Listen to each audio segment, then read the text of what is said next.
Es uno de los proyectos de ingeniería más ambiciosos del mundo, una inmensa presa hidroeléctrica que genera más kilovatios que cualquier otra del planeta.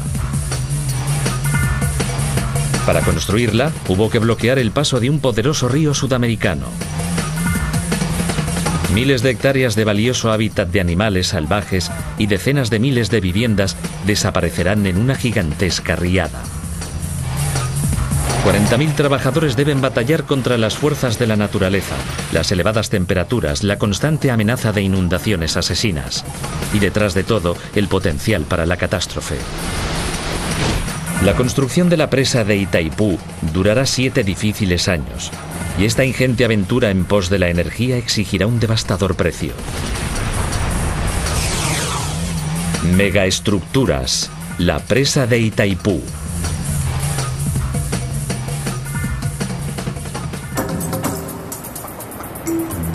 El río Paraná, con 4.000 kilómetros de longitud, es el segundo río más grande de Sudamérica, aventajado solo por el poderoso Amazonas.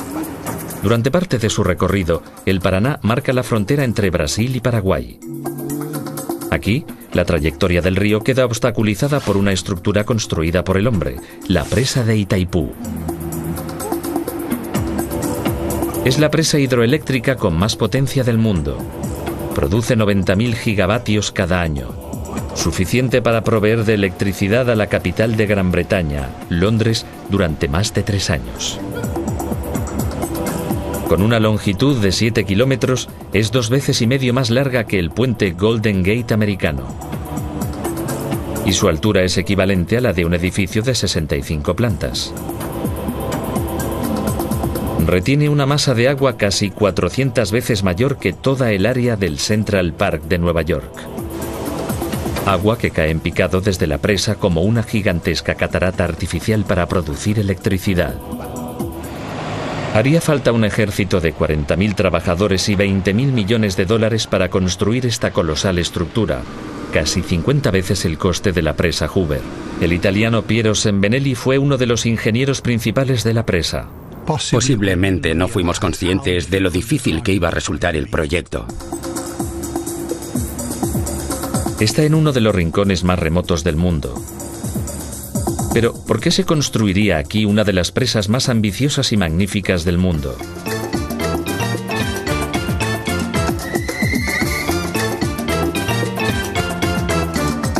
Es la década de 1960 y Brasil está en pleno auge.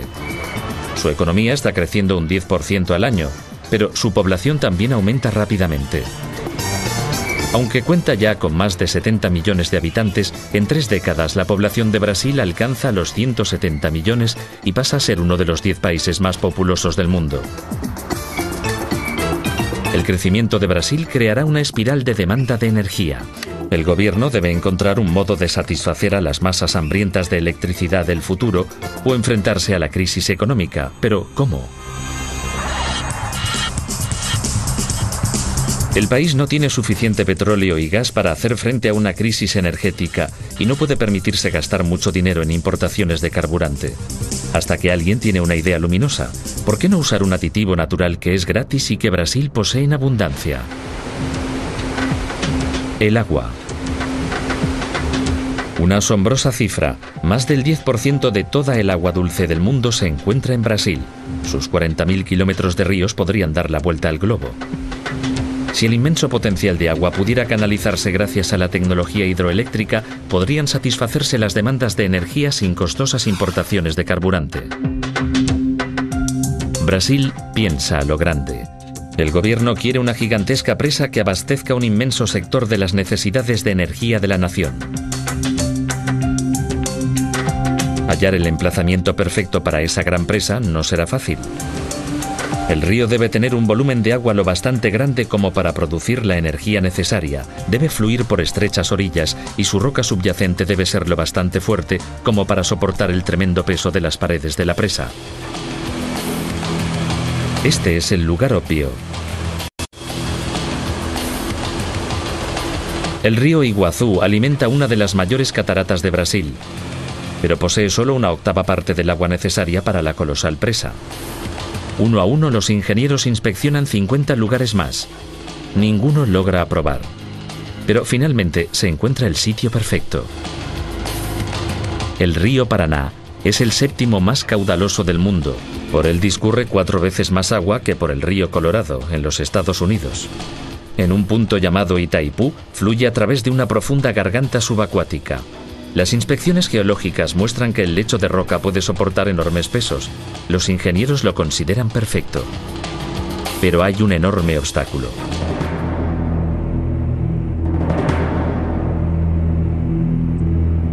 La garganta se encuentra justo en la frontera entre Brasil y su antiguo enemigo, Paraguay. En el siglo XIX, los dos países habían luchado en una guerra feroz. Paraguay perdió la mitad de su territorio y la mitad de su población fue exterminada. E incluso más de 100 años después, aún existía desconfianza entre los dos pueblos. 1966, se inician las complejas negociaciones entre los dos países. Durante 7 años, el proyecto de la presa pende de un hilo. Pero al final, el señuelo de un colosal suministro de energía acaba siendo irresistible. El 26 de abril de 1973, Brasil y Paraguay firman por fin un acuerdo. La presa de Itaipú obtiene la luz verde. Si todo se desarrolla según los planes, aventajará a algunos de los proyectos de las presas más grandes del mundo. Será 18 veces más larga que la gigantesca presa Hoover y pesará 9 veces más. Y lo más importante, producirá 6 veces más electricidad.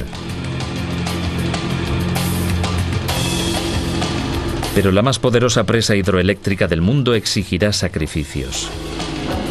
El bloqueo del río Paraná creará un inmenso embalse necesario para alimentar las turbinas eléctricas. Asimismo, sumergirá el valle fluvial bajo 100 metros de agua. Una vasta área de tierras de cultivo y bosque tendrá que anegarse para alimentar a la monstruosa presa. Decenas de miles de personas perderán sus hogares.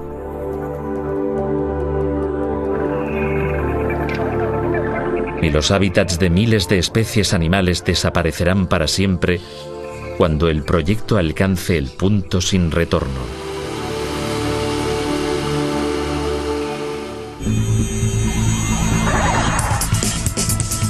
Mayo de 1975.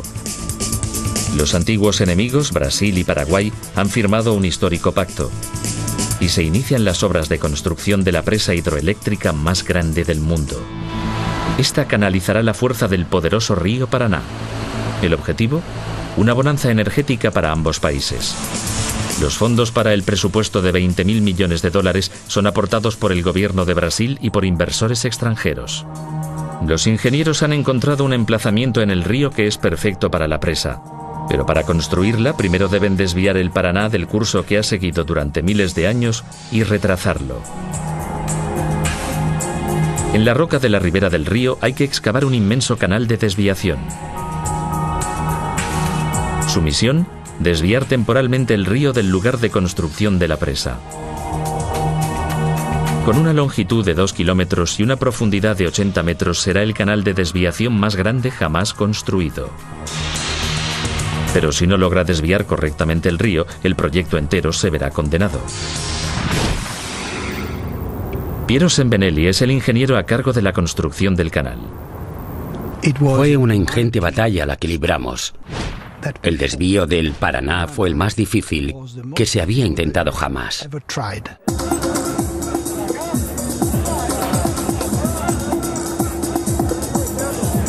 2 de mayo de 1975.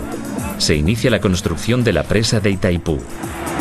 Primera tarea, excavar el canal que desviará el río. Harán falta 3 años de explosivos, excavadoras mecánicas y una inmensa fuerza bruta para abrirse paso a través de la roca.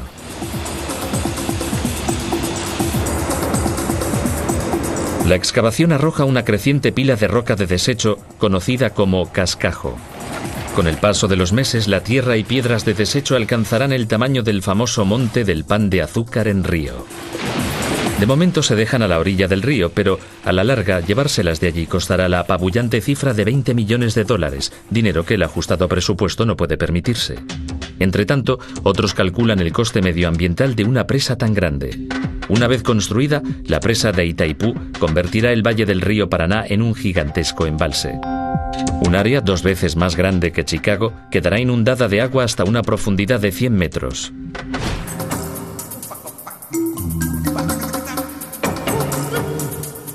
Una razón de que se haya escogido el valle es que está escasamente poblado.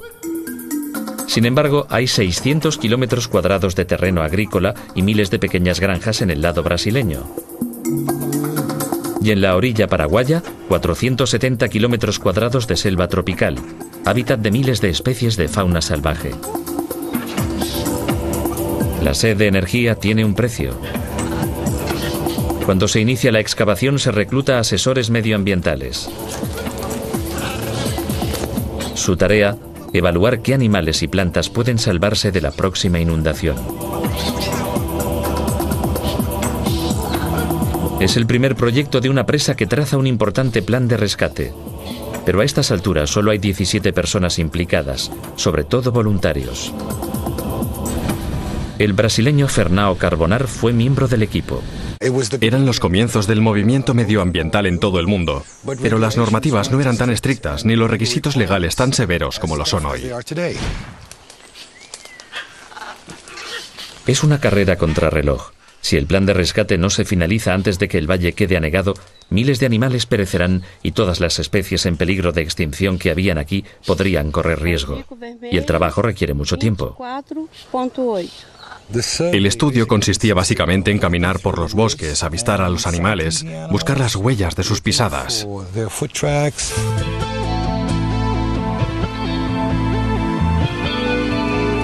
Pero aquí también viven personas, aproximadamente 40.000.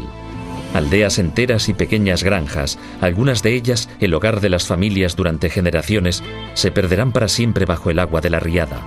Deben ser compensadas, pero las autoridades han de saber cuánto deben pagar.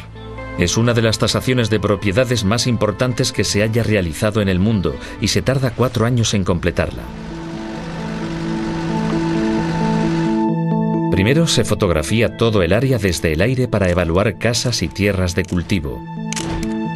Pero eso no proporciona suficiente información para calcular las compensaciones. Para obtener más detalles deben enviar a un ejército de fotógrafos a pie a recorrer cada metro cuadrado del Valle del Paraná. Esos hombres y mujeres tienen una misión: obtener una valoración acertada de cada casa y la tierra circundante. Todo queda registrado y fotografiado. Alberto Fres valora cientos de hogares. Las casas fueron medidas, descritas y fotografiadas una por una. Y todas las pertenencias, incluso hasta un taburete, fueron fotografiadas. Mientras el proceso de tasación tarda una eternidad, la excavación del canal de desviación se desarrolla según lo previsto. 3 años después del inicio de la excavación, los ingenieros están dispuestos a demoler los precintos del canal de hormigón y dejar que el gran río Paraná se derrame por el canal. 8 de la mañana del 20 de octubre de 1978. Se colocan cargas de dinamita en los 2 extremos del canal. Es un momento tenso. Si la explosión daña el canal, el proyecto puede retrasarse años.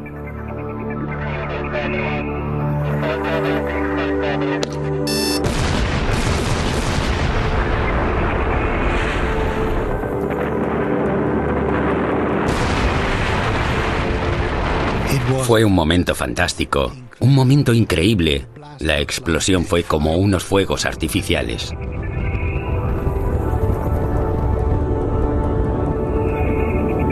Ha salido bien. El poderoso Paraná desciende atronador por su nuevo curso. Es un logro de gran trascendencia. Los ingenieros de Itaipú han alterado la trayectoria de uno de los ríos más grandes de Sudamérica. Pero es solo la fase 1 de la desviación. Parte del agua aún discurre por el antiguo cauce del río. A continuación, hay que construir gigantescas presas temporales llamadas ataguías, para forzar toda el agua a descender por el canal de desviación, alejándose de la presa en construcción. Las ataguías se forman arrojando enormes fragmentos de roca al río hasta que se detiene la corriente. Es posible que las ataguías sean solo temporales, pero el ingeniero británico Bill Beith sabe lo seguras que deben ser. Las ataguías evitan que el río penetre en la zona en la que se construye la presa. Si se vinieran abajo durante la construcción, sería un desastre absoluto. En Brasil se registran lluvias que se encuentran entre las más torrenciales del mundo y la crecida de las aguas podría someter a las ataguías a presión o incluso reventar las paredes. Eso haría desplomarse una devastadora pared de agua sobre cientos de trabajadores. Los ingenieros esperan tener suficientes advertencias sobre la subida del nivel del río para evacuar con seguridad a los trabajadores. Hasta que se construyan las paredes principales de la presa, lo único que se interpone entre los trabajadores y la amenaza de una inundación es un muro de detritos.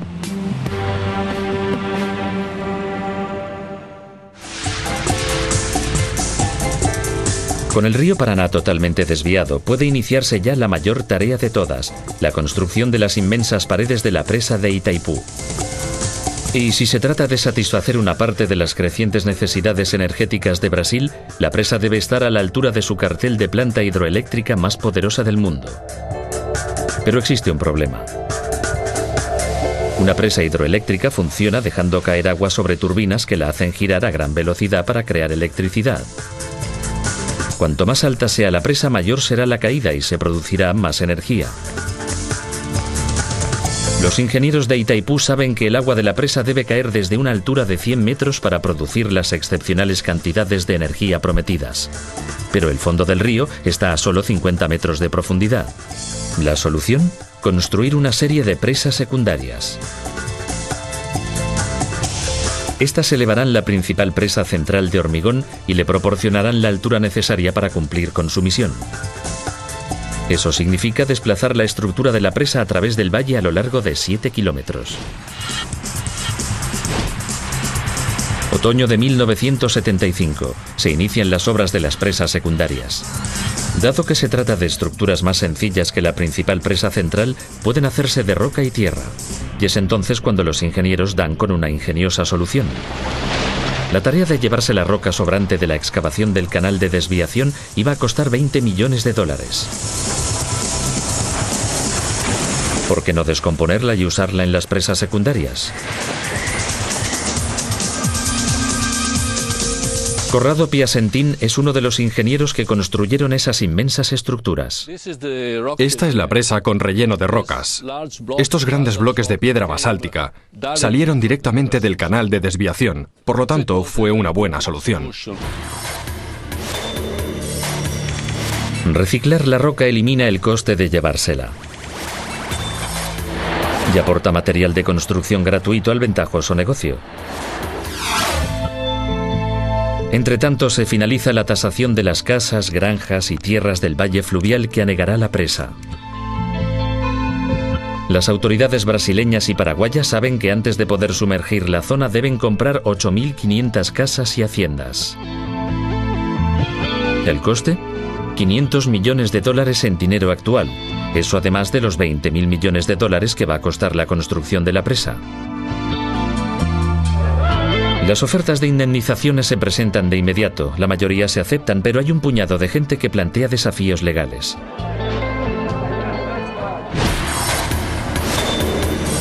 A los ingenieros les preocupa más construir las presas secundarias según el plan previsto. Necesitan desesperadamente más trabajadores, todo un ejército.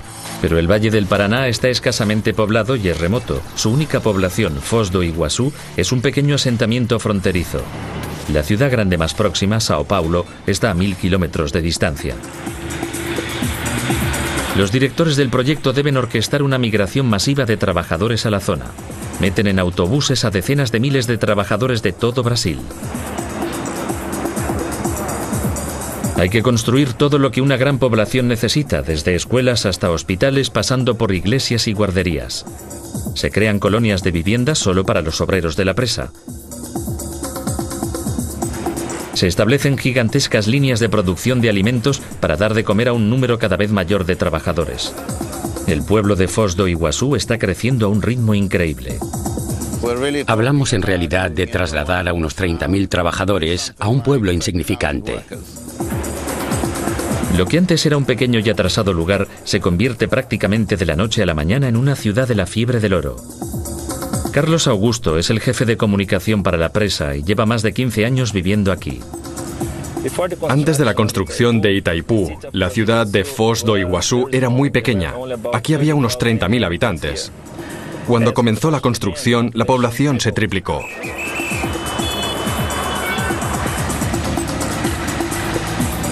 Mientras los nuevos trabajadores comienzan a trabajar en las presas secundarias, los ingenieros batallan con el diseño de la inmensa presa principal que bloqueará el río en su punto más profundo.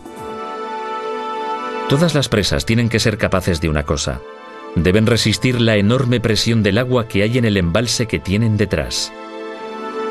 Allí donde la geografía lo permite, las presas pueden ser simples paredes ancladas en la roca que las rodea. Pero Itaipú no cuenta con esa ayuda del terreno, debe sostenerse sola.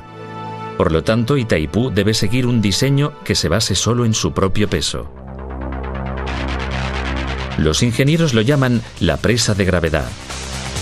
La idea es fabricar una estructura tan pesada que el agua sencillamente no pueda moverla. Para que funcione, la presa deberá pesar 61 millones de toneladas. Pero la presa vale lo que valen sus cimientos. La roca subyacente debe ser increíblemente fuerte. Cualquier debilidad podría hacer que la presa se derrumbase, un desastre impensable.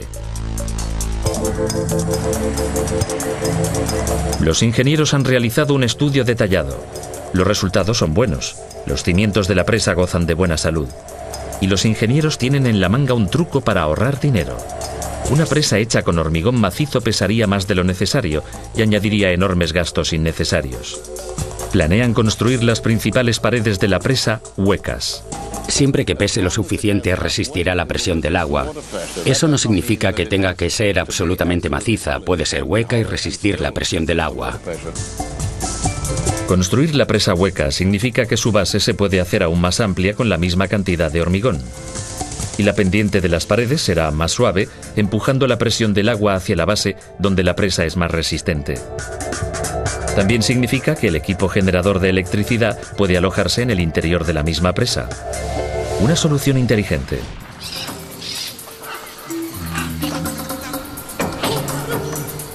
Entretanto, el equipo medioambiental concluye su estudio de la fauna salvaje en la zona que será anegada. Han encontrado 129 especies de aves, 32 especies de mamíferos y 9 especies de reptiles. Ahora tienen que calcular cuántos animales pueden capturar y extraer y dónde pueden ser realojados de forma segura.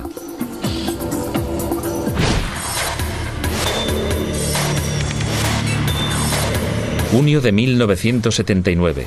Los preparativos para la presa principal están ya muy avanzados y los directores están decididos a ceñirse a la agenda. Todo va como una seda, hasta que la obra se paraliza bruscamente. Existe un problema con el lecho de roca. Cuando excavamos en los cimientos, descubrimos que de hecho las condiciones no eran exactamente las que habíamos previsto. Es una desastrosa noticia.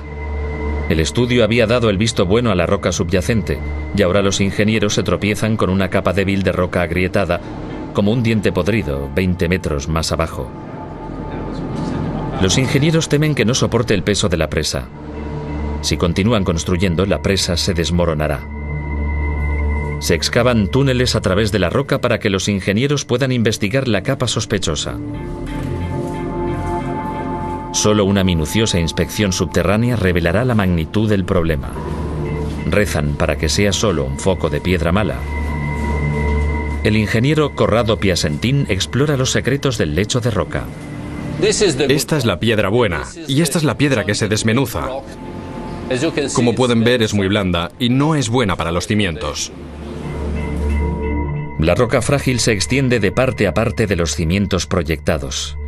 Construir una presa de 11 millones de toneladas sobre ella sería una irresponsabilidad criminal. Los ingenieros tienen que encontrar una solución y pronto. Los trabajadores permanecen inactivos mientras ingenieros y geólogos lidian con el problema. Finalmente, idean un plan que puede salir bien.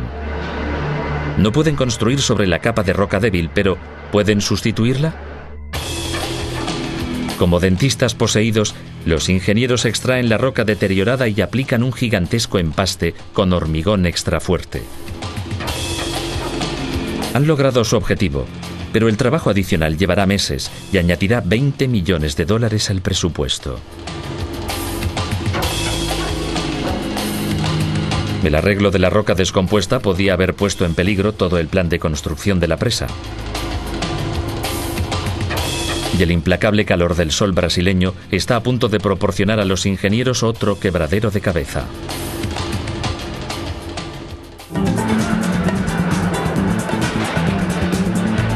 Mayo de 1982. Los 40.000 trabajadores que construyen la presa de Itaipú en el corazón de Sudamérica han tenido que enfrentarse a un problema potencialmente catastrófico. El lecho de roca fracturada bajo los cimientos podía haber hecho que la inmensamente pesada estructura se derrumbara. En juego, el suministro de energía de las futuras generaciones de brasileños. Los ingenieros han encontrado una solución y parece surtir efecto. Como un diente malo, la capa de roca podrida bajo el emplazamiento de la presa de Itaipú está siendo perforada y rellenada con hormigón extra fuerte, de forma que soporte el peso de la presa. Al mismo tiempo, las obras en las gigantescas paredes centrales de la presa continúan. Los trabajadores deben construir 18 bloques de hormigón, cada uno de ellos 4 veces más alto que la Estatua de la Libertad de Nueva York.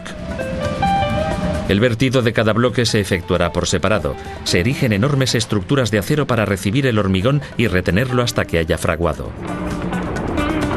Pero no es solo la magnitud de la tarea lo que plantea a los ingenieros el mayor reto. Si vierten esta cantidad de hormigón de la manera habitual, no fraguará adecuadamente. Cuando el hormigón fragua, el cemento reacciona con el agua creando calor. En bloques de hormigón más pequeños, la temperatura del núcleo se enfría y fragua con relativa rapidez. Pero en bloques enormes de hormigón, la temperatura del núcleo se conserva alta más tiempo. Y dado que la superficie se enfría y se fragua a un ritmo más rápido, pueden aparecer cientos de fisuras, debilitando fatalmente el hormigón. Y ese no es el único problema. Aquí las temperaturas pueden rebasar fácilmente los 40 grados centígrados. Si los enormes bloques se dejaran secar al sol, podrían superar los 90 grados, lo que también podría producir puntos débiles y grietas.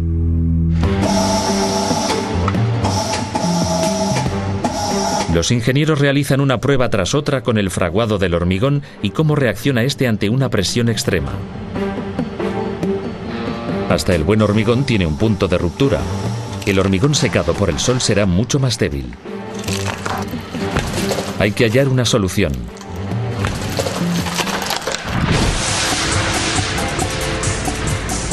Los ingenieros han abordado el problema del hormigón.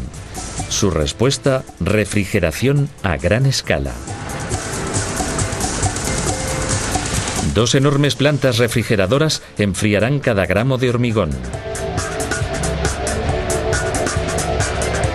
El ingeniero Adalberto Chenú recuerda la escena. La piedra era lavada con agua helada y con insuflamiento de aire frío, y mediante la utilización de una gran cantidad de hielo en escama también pudimos lograr fabricar hormigón a 4 grados centígrados de temperatura. Y mediante un transporte bastante eficiente conseguíamos colocar a 7 grados centígrados en los bloques.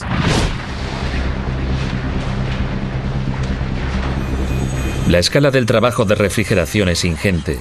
Las 2 plantas tienen la capacidad de refrigeración de más de 50.000 congeladores domésticos. En junio de 1982 continúa la carrera para ceñirse a la agenda y faltan solo 3 meses para la fecha de finalización prevista. 7 funiculares instalados encima alimentan ya el apetito insaciable de hormigón de la presa desde 6 gigantescas plantas de producción. Ese cemento era transportado en camiones a lo largo de más de 1000 kilómetros. En un momento dado, llegaba un camión de 40 toneladas de cemento cada 20 minutos. 40.000 personas trabajan a un ritmo equivalente a levantar un edificio de 20 plantas cada 55 minutos. Cuando el proyecto se aproxima a la hora cero, el ritmo es increíblemente feroz. Adalberto Chenú gestionaba la agenda de trabajo. Hemos trabajado aquí en turnos de 12 horas por día, 2 turnos de 12 horas, y hemos trabajado casi 360 días por año.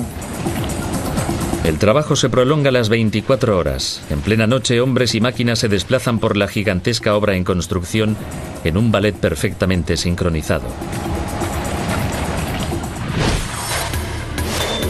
Cuando se inicia la cuenta atrás para la finalización de la presa y la inundación del valle, los ecologistas comienzan su evacuación de los animales salvajes. Esperan poder salvar a 30.000 animales, reubicándolos en nuevas áreas o en reservas de fauna salvaje. El equipo de rescate sabe que es una carrera contrarreloj para salvar al máximo de animales posibles antes de la riada. Al mismo tiempo ha comenzado la ingente tarea de trasladar a más de 8.500 familias.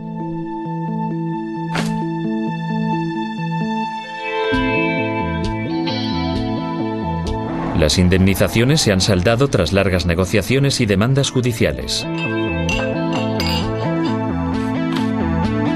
A algunos se les ha dado dinero, a otros se les proporcionarán propiedades y tierras similares en otra parte.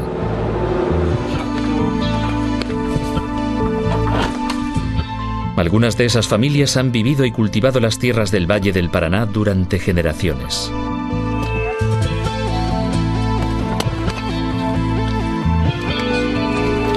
Para muchos es un momento desolador, ya que tienen que abandonar sus hogares para siempre.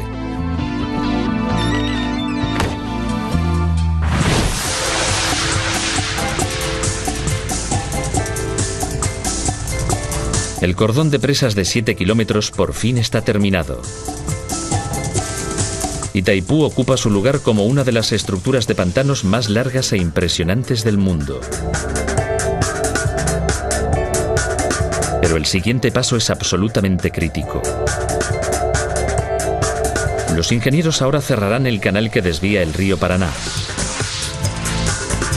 El río después anegará lentamente el valle entero, creando el inmenso embalse que alimentará la presa y hará funcionar sus turbinas generadoras de potencia.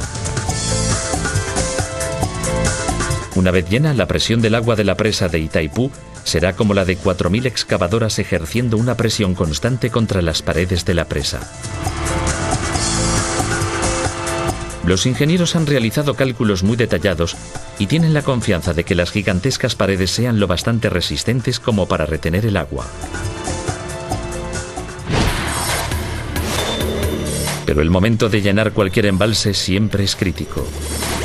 El hormigón de las paredes de la presa será lo único que se interpondrá entre el inmenso embalse y las 280.000 personas que viven en Foz do Iguazú y sus alrededores.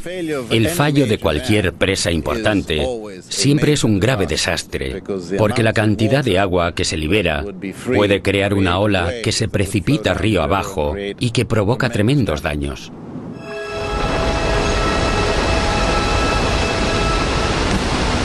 Si las paredes de Itaipú fallaran, la ola de agua que se liberaría superaría en mucho a las riadas repentinas más extremas que han asolado Brasil. Una masa de agua del tamaño de una ciudad que arrasaría el Valle del Paraná. La ola podría alcanzar los 50 kilómetros por hora y demolerlo todo a su paso, excepto los edificios más sólidos. El número de víctimas dependería de si los habitantes del valle hubieran recibido o no el aviso de la inminente riada. 3 de junio de 1976, la presa de Teton en Idaho, Estados Unidos, va a llenarse por primera vez. Los ingenieros detectan una grieta en las paredes y tratan de repararla. Fracasan. 2 días después, el tercio occidental de la presa se desintegra sin más. Se atribuye a la erosión en la base de tierra y roca de la presa. Nadie había advertido a los residentes locales. La rotura de la presa Teton provoca unos daños por valor de cientos de millones de dólares en propiedades, ganado y cosechas, pero milagrosamente solo mueren 14 personas.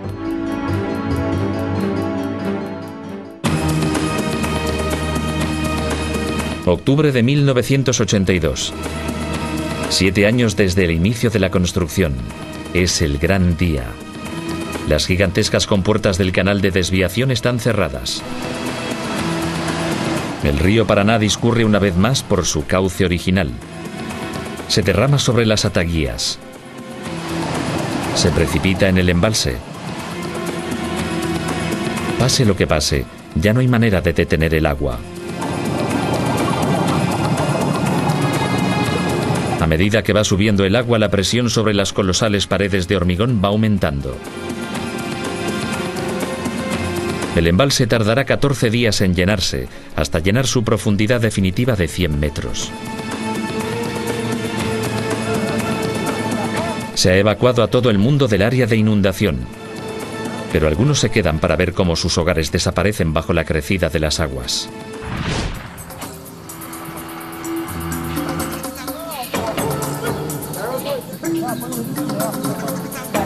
Y un ejército de 316 ecologistas de Brasil y Paraguay salen en una última misión para salvar el máximo número posible de animales.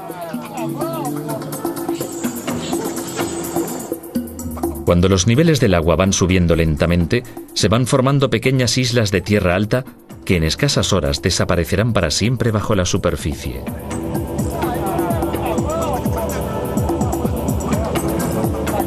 Pero de momento proporcionan un último y desesperado refugio a los aterrados animales.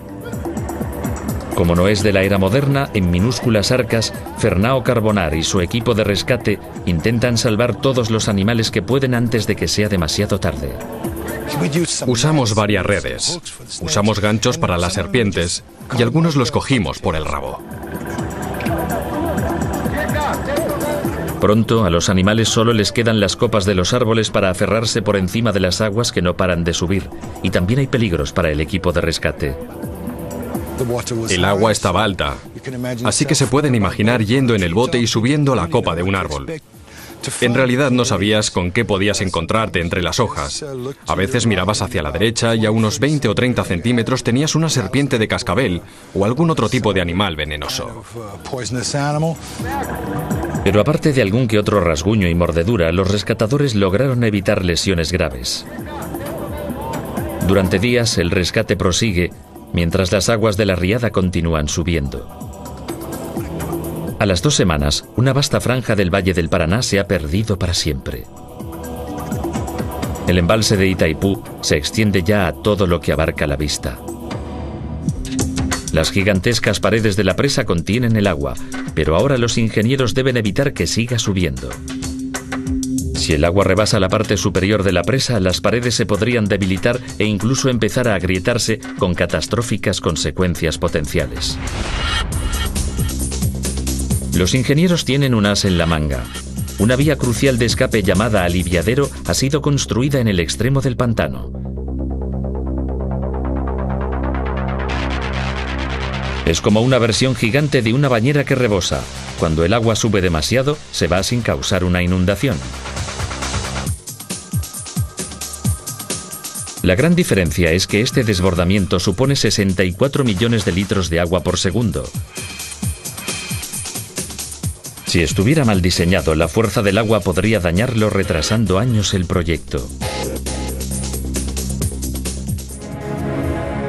Pero no puede haber ensayos. La primera vez que se use el aliviadero se hará de verdad. Octubre de 1982.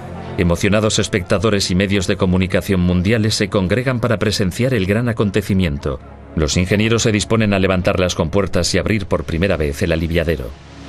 El agua empieza como un goteo.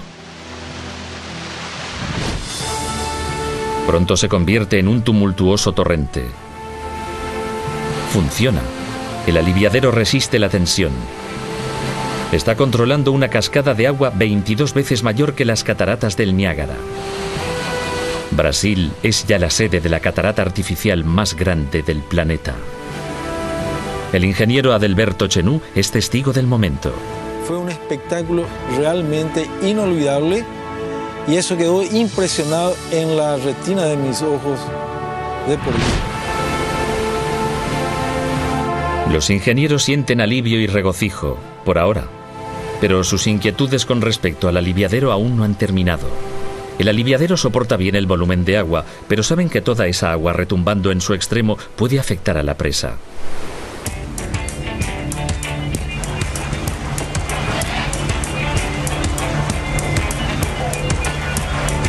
En el laboratorio Fournas, en Río de Janeiro, Roberto da Sousa construye detalladas maquetas de alta tecnología de presas para analizar las consecuencias de hasta el más mínimo error de cálculo en el diseño de los aliviaderos. Con este modelo a escala del aliviadero de la presa, estamos llevando a cabo un estudio extremadamente detallado de los efectos del agua al caer, de la energía que puede producir, energía que puede dañar la estructura en sí misma. Cuando el agua se estrella al final del aliviadero, va a caer debajo de la presa con gran fuerza, removiendo el río. Esta energía debe disiparse por medio de una curva ascendente, como un trampolín de esquí que obliga al agua a subir hacia el aire, reduciendo su fuerza. Esa disipación de energía es tan importante que podría decirse que un buen diseño de aliviadero puede evitar daños tanto a la misma estructura como al terreno que hay río abajo. Los ingenieros recurrieron a modelos a escala para acertar con el ángulo correcto del trampolín de esquí. Si no es el correcto, el agua volverá sobre sí misma y erosionará gravemente la ribera del río. Y si el proceso se prolonga años, podría llegar a socavar los cimientos de la presa.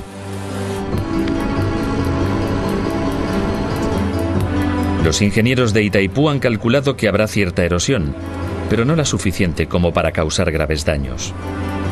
Lo único que pueden hacer por el momento es inspeccionar las orillas del río y esperar. Si se han equivocado, la estructura de la presa podría estar en peligro.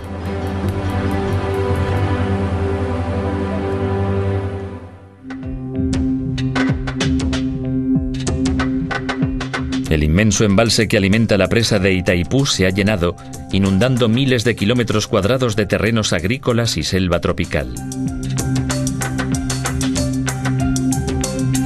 30.000 distintas aves, mamíferos y reptiles se han salvado de ahogarse gracias a los ecologistas, pero todos necesitan nuevos hogares. Algunos son trasladados, pero 300 animales rescatados han encontrado un nuevo hogar en una reserva para fauna salvaje. El refugio de Belavista no es un zoo. Las especies en peligro de extinción que se salvaron se criarán aquí y con el tiempo serán devueltas a la naturaleza.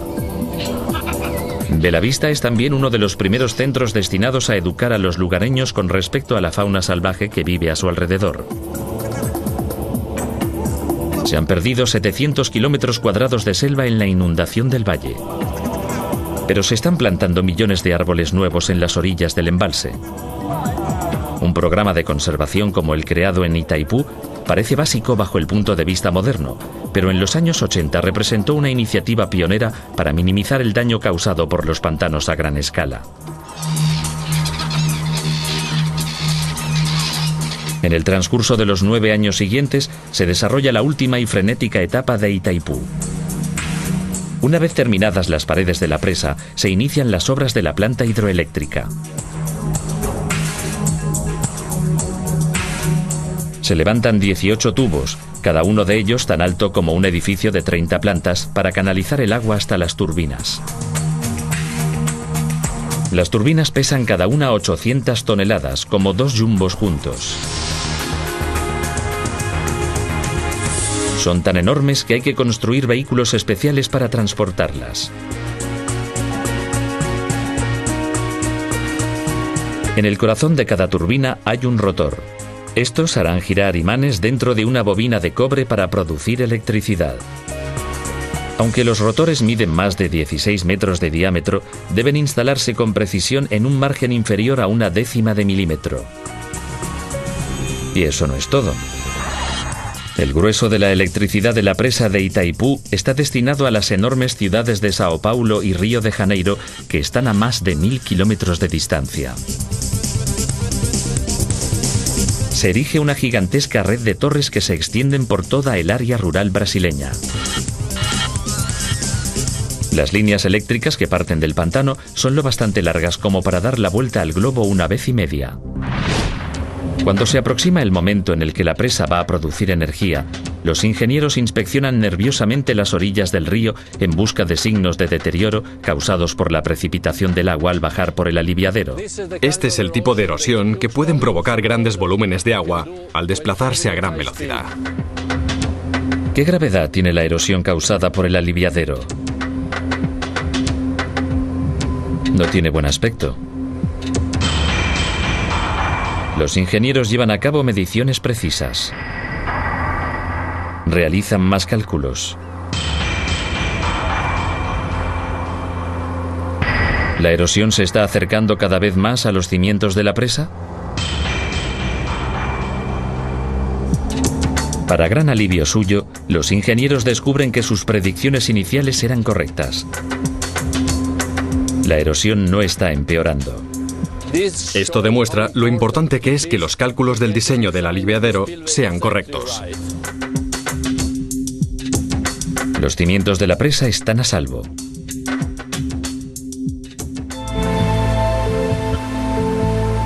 Itaipú está casi terminada. El ritmo ha sido inexorable.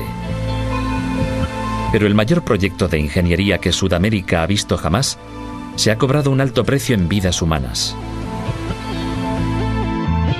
Las cifras no son exactas, pero se cree que 145 personas han perdido la vida en accidentes durante la construcción de Itaipú.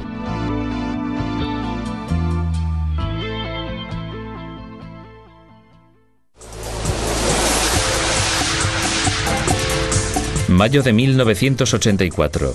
Itaipú está a punto de lograr su propósito y producir su primera electricidad. Es el momento que todos habían estado esperando, la culminación de 9 años de penoso trabajo. El agua se precipita por las compuertas que hay en la parte superior de la presa, desciende atronadora y hace girar las turbinas. Para ingenieros y trabajadores es un triunfo.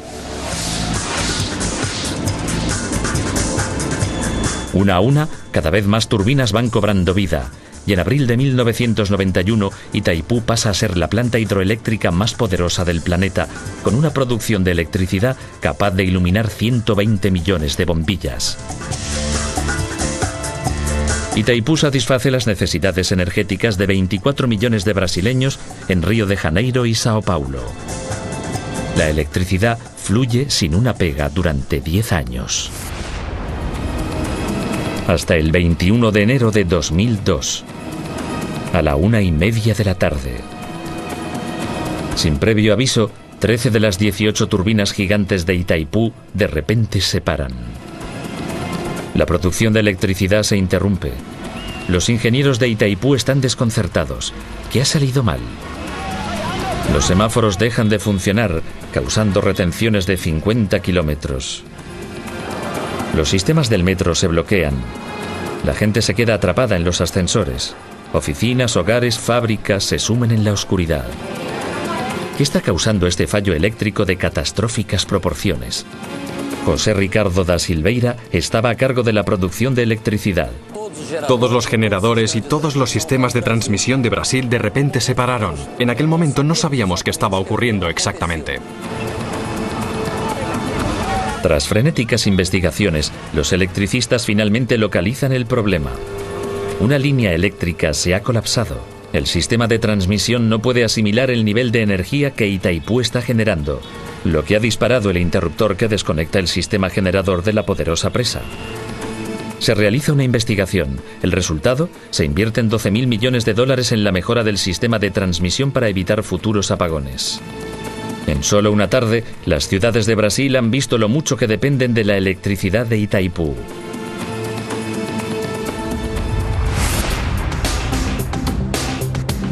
Después de 20 años, la presa de Itaipú sigue siendo un extraordinario logro, y recientemente los ingenieros la eligieron como una de las 7 maravillas del mundo moderno. Hoy, el asombroso porcentaje del 90% de la energía de Brasil está generada por presas hidroeléctricas. Presas como esta han ayudado a las ciudades y a las industrias brasileñas a crecer y han llevado la electricidad a las personas que habitan en las áreas remotas del país. Pero la gran dependencia de la energía hidráulica tiene un precio.